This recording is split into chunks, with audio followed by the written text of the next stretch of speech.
بسم الله الرحمن الرحيم. دعاء استخارة.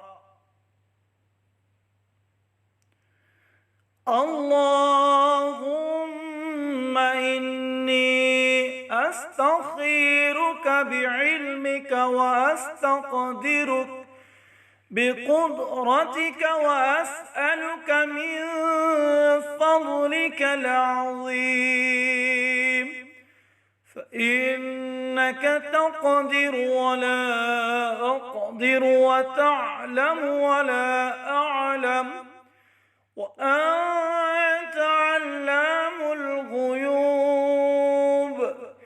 اللهم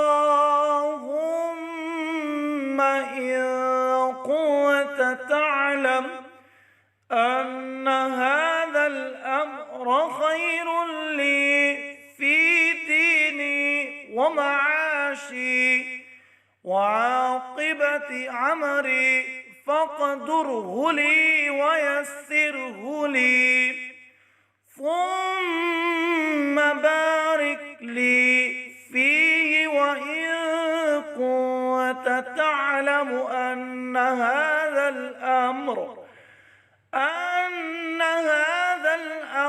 شر لي في ديني ومعاشي وعاقبة أمري فاصرفه عني واصرفني عنه وقدر لي الخير حيث كان ثم أردني به.